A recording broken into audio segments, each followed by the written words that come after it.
All right, let's talk about paranoia and quote unquote going berserk. So, few revenge motivated mass murders stem from a killer's paranoid view of society. Random mass murder often does reflect distorted thinking of someone who is psychotic and on a suicidal mission.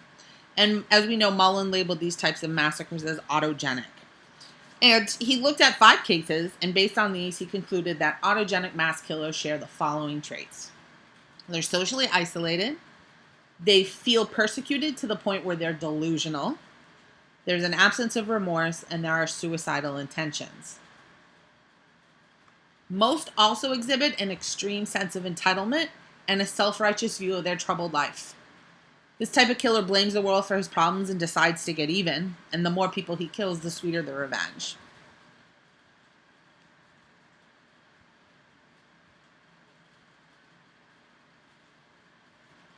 Random massacres aren't necessarily preceded by some clear cut precipitant the way we see in ones that are more targeted.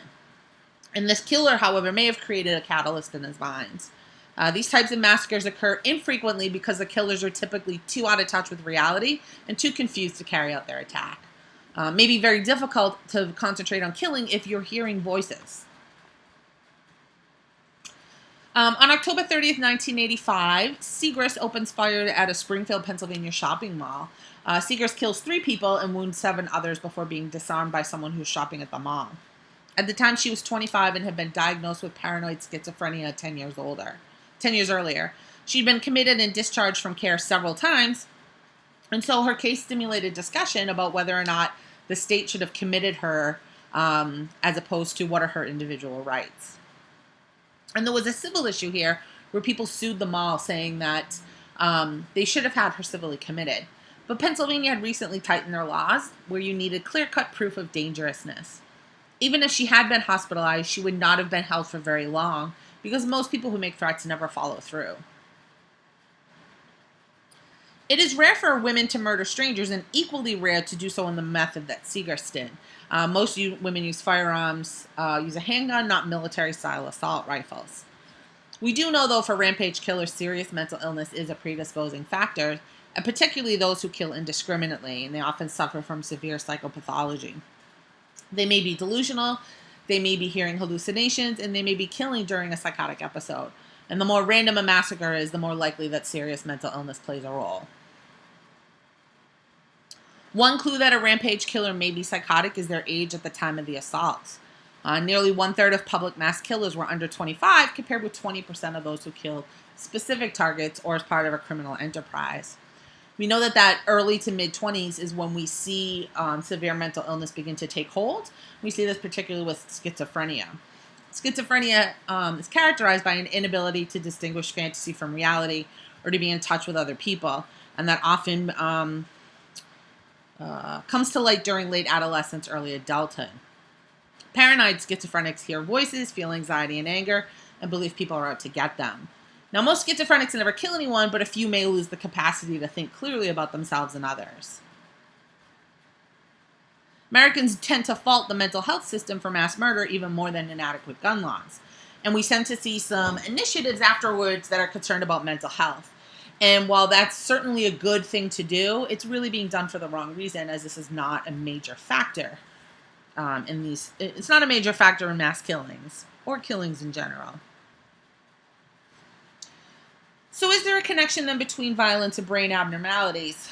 Whitman had a highly malignant tumor in his brain, so there was some question as to whether or not that could have played a role.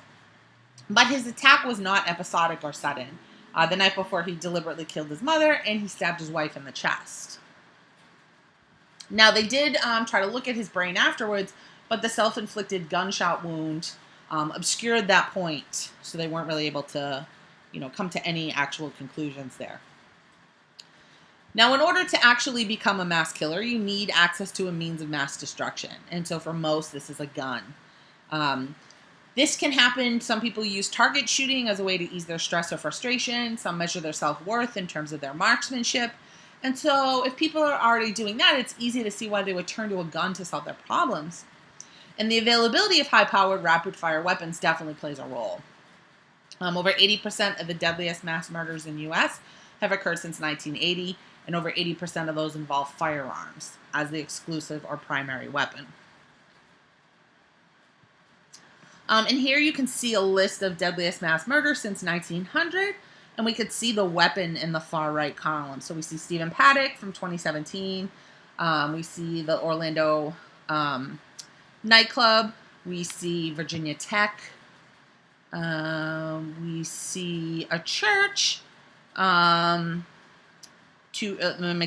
the Lubbies, Austin, Texas College.